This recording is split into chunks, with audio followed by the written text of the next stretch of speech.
When I moved to this place, I only had one goal, and that goal was to grow 80% of my food or even more. But immediately I got here, I realized the foundation is broken. What do I mean?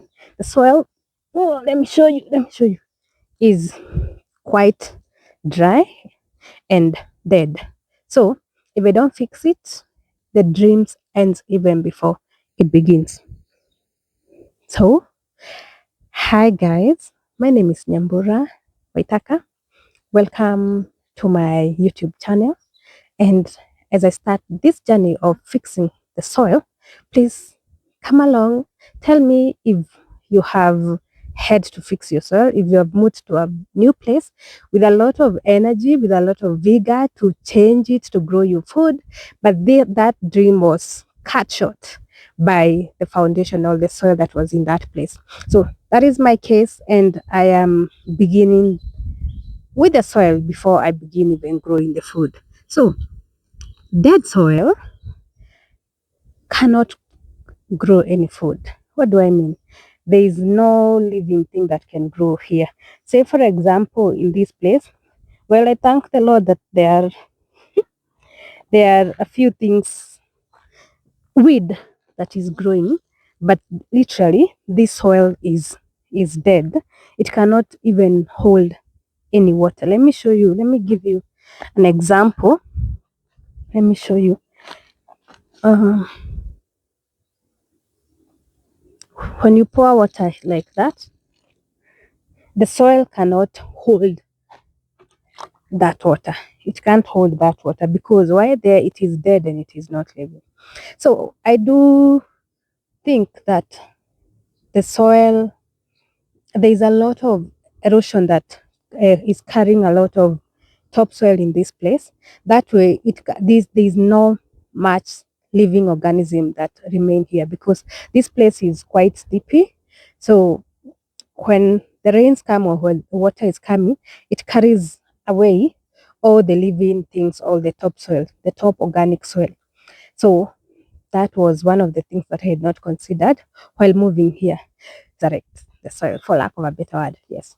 Resurrect, putting the bones back to life. All right.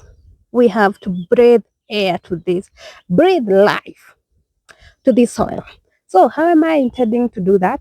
Number one is a lot of mulching, that is hydrating the soil. Mulching helps in hydrating the soil. So when you mulch, the water gets to the deepest layer that is essential for growing food. And when you introduce water into the soil, the microbes start uh, they start coming back. The soil remembers, and they will feel this life here and start uh, coming back to life. So the second one is composting. And right here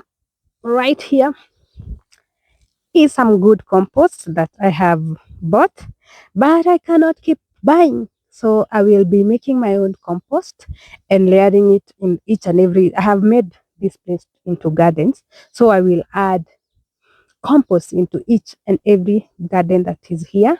Tomorrow I will be making the compost. Please stay tuned. I will show you that video of how I'm making my compost at home. So I compost, and bringing compost introduces also other living microorganism, and this microorganism bring the soil back, bring living organism, and it brings the soil back to life. There is a lot of activities that happen in the soil underneath, and that is what helps the soil to come back to life. So that is what I will be doing. Secondly, and lastly, it's just be patient, patient, because I thought I would do so much when I came, but I have to be patient. I have to set aside an area where I will do raised gardens. I introduce new soil, but in the meantime, because I cannot put all this area into raised gardens, I will patiently wait when I add compost, and I also do a lot of mulching for that to come back to life. Yeah, just like I am waiting to change my life, will change that. There's some beautiful life that is happening a little, just a little. I think these are some of the sweet potatoes that I've planted. Let me start a little bit. Yeah, some sweet potatoes that I have planted. They are drought resistant plants. They also because they are root tubers, they also help in aerating the soil and introducing microorganism, carbon and nitrogen into the soil. That way the soil remembers and it comes back to life.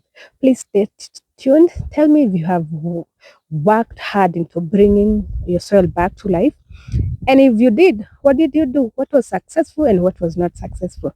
Thank you so much. Bye.